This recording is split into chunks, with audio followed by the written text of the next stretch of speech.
Hello, my dear students. Today we are going to learn Once Upon a Time, the Unit 1 poem written by Gabriel O'Hara. I am your Chitra Miss presenting this poem for you.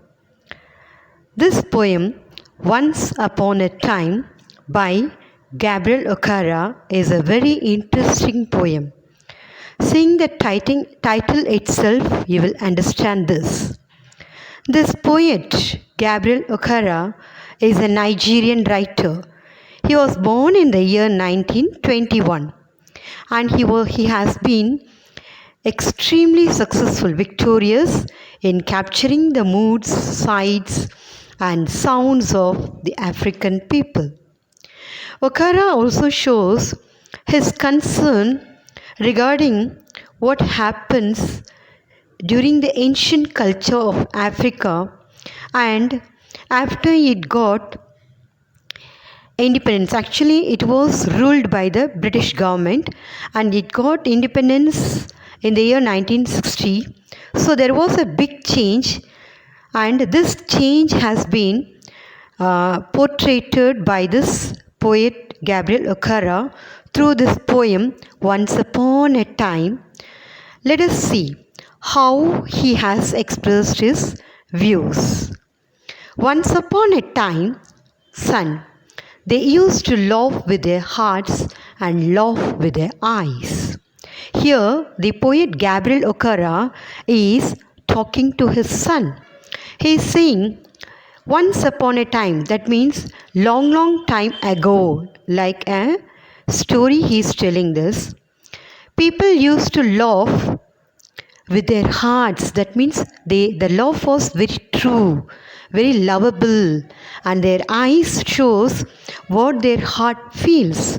So there was much love in their love. So they had the heartfelt feeling for others. So that is what the poet is saying once upon a time. But now they only laugh with their teeth, while their eyes, block cold eyes, search behind my shadow. What is the poet saying here? But that is, once upon a time, people were laughing with their hearts. That means the laugh was very true. But at present, due to this Western culture impact, the people are laughing with their teeth. The laughter is not true. They are simply laughing. The laughter is a fake one. So their eyes are, it is eyes block cold eyes. That means it doesn't express any feelings of love, any feelings of true. So it is a still eyes showing a standard smile. So which the poet feels very bad. And the poet also says that they search behind my shadow. That means the people are trying to find fault and they search in what way the poet could be found fault. And there was a time indeed they used to shake hands with their hearts, but that's gone, son.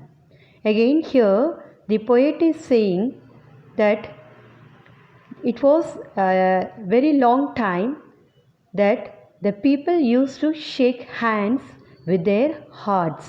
That means with a wholeheartedly, with full feeling and full share, they shake hands.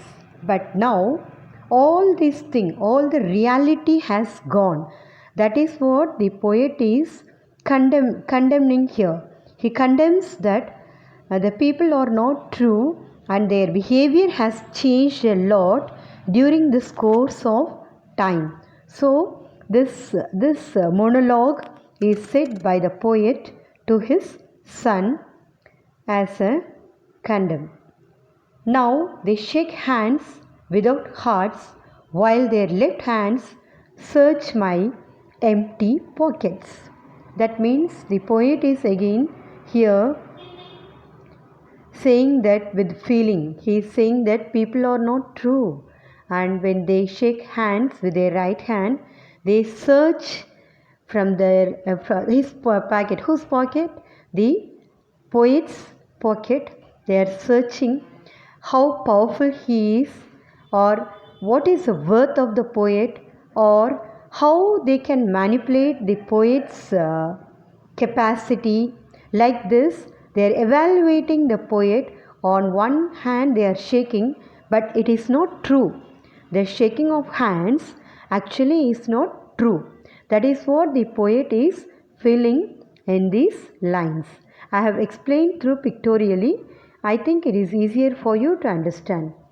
Feel at home, come again, they say. And when I come again and feel at home, once, twice. That means whenever I go to any friend's home, the poet says, he is welcomed by them like feel at home. They ask him to enjoy his stay by feeling it as his own home. But this can happen once or twice, but not more than once or twice. That is what the poet wants to say in the further lines, that people are ready to welcome for the first time or second time, not more than one or two times.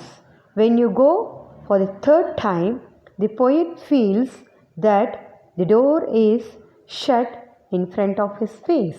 There will be no thrice, for then I find doors shut on me.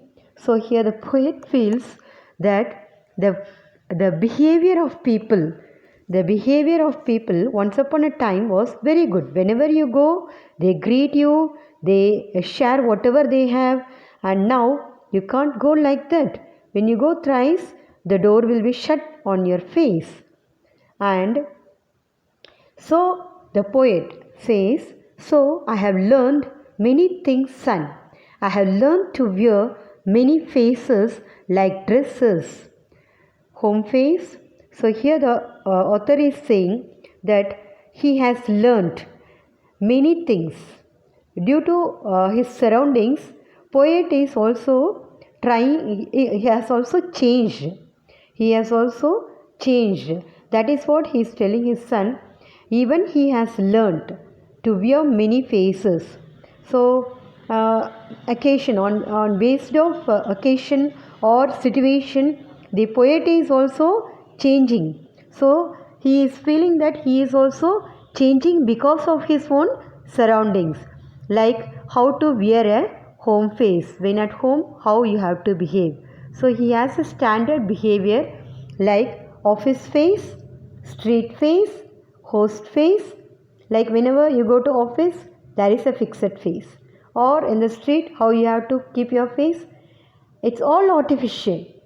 So when you are receiving your host, or when you are hosting some program, that time your face is different.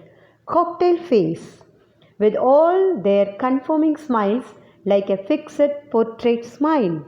Cocktail face means mixed emotions, showing mixed emotions at a time. But these all are very artificial. The poet is saying it is very artificial. Wearing a standard, a fixed portrait smile like a picture. So it doesn't express any feeling, but the people have changed a lot. So the poet also changes as per his surroundings. That is what the poet is expressing his feelings to his son, that he has changed his faces like dresses. Home face, office face, cocktail face, with all their conforming smiles like a fixed portrait smile.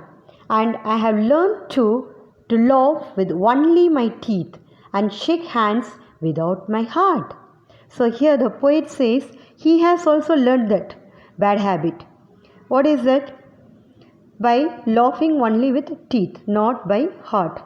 Just making a very artificial smile. That is very not expressing real feeling. It is a very artificial one, not a true one. And shaking hands without my heart.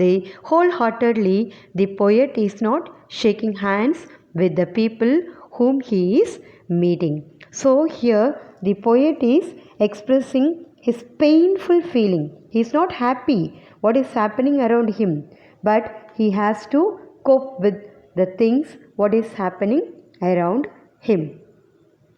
And next, see children, what is said. I have also learned to say goodbye when I mean good riddance. Good riddance means whenever you are talking to a person whom you don't like to talk. So that is what you will say goodbye when you mean, oh my God, this person is really troubling me. So I got rid of him. Like that you will feel. In the same way, here when the poet is meeting somebody who he doesn't like to talk with, so he says goodbye on his face, but his inner feeling is saying, oh my God, I got rid of this kind of nuisance. Like that the feeling inside expresses, but not in the outside. He says goodbye, like that he says, but that is not the real one. So the reality is different from the fixed way of behavior. So that is what is the poet is expressing here. To say glad to meet you without being glad. That means the poet is not glad, but he says, oh my God, I am so happy to meet you. Like that. But in the inner feeling, it says that he is not at all happy, and to say it's been nice talking to after being bored.